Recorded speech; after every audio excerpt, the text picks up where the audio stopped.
While patrolling the territory of the national park and heading back to the base, I was suddenly stopped by a lion cub that darted onto the road. My reaction to this unexpected encounter was instantaneous. My actions caused the Jeep to skid on the red sand, coming to a halt just a few steps away from the small creature. The lion cub, standing before me on the road, let out a plaintive meow and gazed directly into my eyes, conveying its distress. It was evident that something unusual was happening. Approaching closer, I saw that the lion cub was leading me to a trap pit where its mother, a lioness, was in need of help. The lioness's eyes were dull from dehydration, her fur covered in dust, clearly in need of assistance. Slowly, her body heaved heavily, indicating that she had been in the pit for quite some time. The lion cub paced at the edge of the pit, crying out to its mother who was too weak to reach out to him. I immediately called a rescue team, which arrived in time to provide assistance. Descending into the pit, I approached the lioness, who was weakly attempting to make a sound.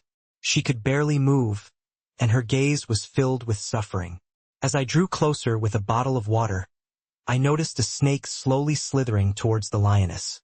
The sand viper, one of the most venomous snakes in Africa, was getting closer to the injured animal. Focused on saving the lioness, I took a knife and began to carefully move to the left, approaching the snake unnoticed. The threat was real, and every move I made had to be done carefully to save the lioness's life.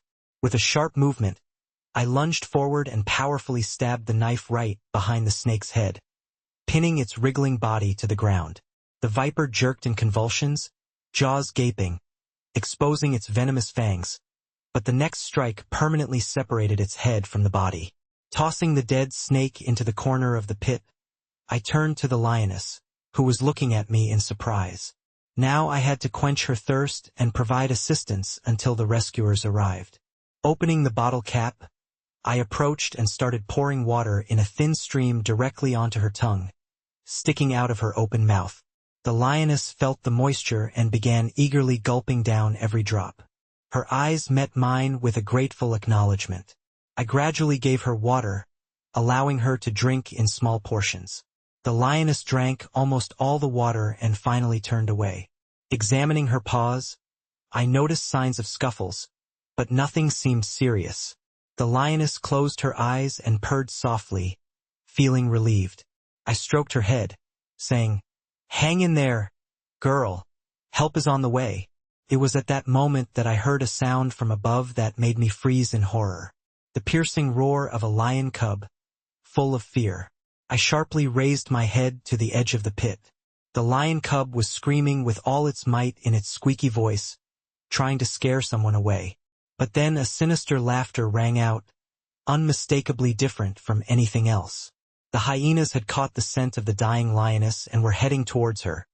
But in their path stood only a tiny lion cub, completely defenseless. I dashed to the rope and quickly started climbing up, ignoring the pain in my palms from the friction.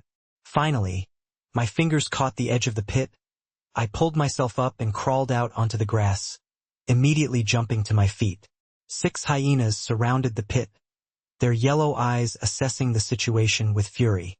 While the hyenas were focused on the lion cub, I loaded the rocket launcher and fired it over their heads.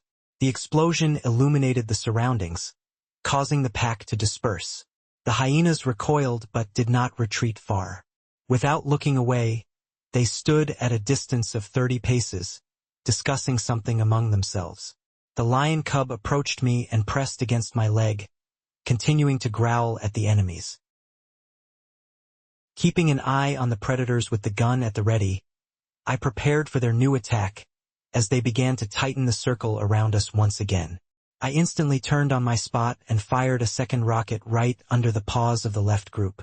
The explosion of red fire and the roar made them retreat, but the predators were already realizing that it was just a play of light and sound, without a real threat. But suddenly the lion cub let out a piercing cry and lunged at the alpha male, who was sneaking towards the edge of the pit, grabbing onto the hyena's muzzle and scratching it with all his might with his tiny claws. The hyena recoiled and bared its teeth, ready to finish off the brave little one. I shot into the ground near its paws, the bullet spewing a fountain of dust, mud, and small stones right into the hyena's face. The predator squealed and jumped back, desperately shaking its head, trying to get rid of the dirt and dust. The lion cub bounced back to me, all ruffled and trembling. I picked him up and held him close, feeling his heart pounding furiously. I had 1 rocket and 1 bullet against 6 hungry predators. The hyenas started closing in again, emitting a terrifying howl.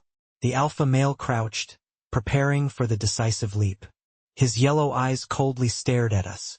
I aimed at him. If the predator jumped, I would have to shoot. And then a sound, the most beautiful sound, rang out. The roar of powerful engines speeding towards us. 2 pickups emerged from behind the curtain of dust. The rescue team had finally arrived. The vehicles raced towards us, honking and signaling, and the hyenas showed confusion for the first time.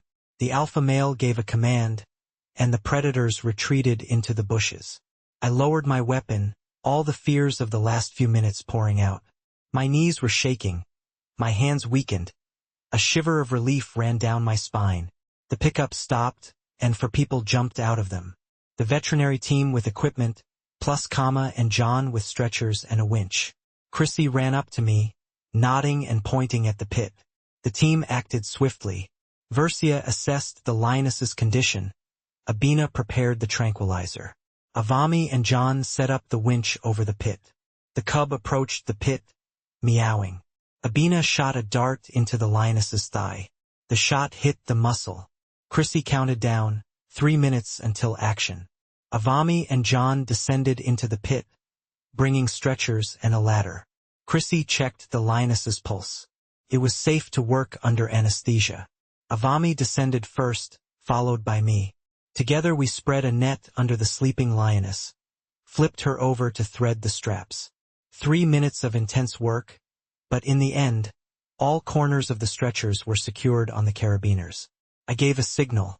Ready, start lifting. John started the winch. The engine hummed, the cable tightened, and the stretchers slowly rose up. We held them from below to prevent swinging. The ascent took 3 minutes, but the lioness safely returned to the surface, where Chrissy and Abina were waiting with the necessary equipment.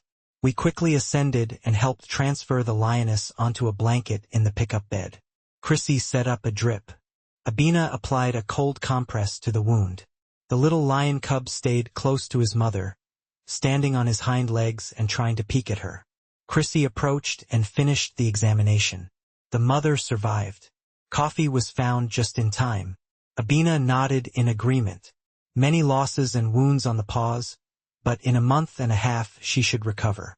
Joe asked, "Are you coming with us?" I looked at the little one.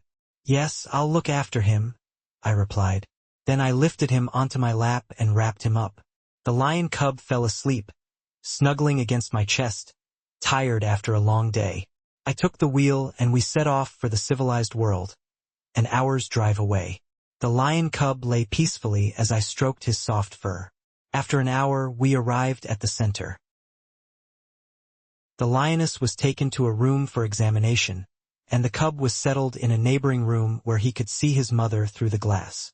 At first, he restlessly ran around, scratching the glass, but gradually calmed down and fell asleep, settling on a soft blanket. I visited them weekly. The lioness was slowly but surely recovering. The lion cub grew, transforming from a vulnerable cub into a future predator. 2 months later, Dr. Essie announced that they were ready for release into the protected area of the reserve. Early in the morning, we arrived at the release site. I opened the cage, the door slid open, and bright light filled the space. The lioness emerged first, stepping onto the soft grass and savoring the freedom after 2 months of confinement. She stretched, arching her back, and let out a soft roar of joy. Following her, the strong and grown lion cub leaped out and started playing on the meadow, jumping after butterflies. The lioness turned to me in gratitude and remembrance of our challenging days together.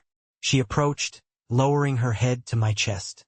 I stroked her mane, feeling the coarse fur under my fingers. "Live long, take care of the little one," I said. The lion cub approached, standing on his hind legs as he did when he stopped my car. I crouched down and scratched him behind the ears. "You are the bravest," I said as he licked my hand and ran after his mother. I watched them leave, disappearing over the horizon, becoming once again part of the wild nature they had almost parted with forever.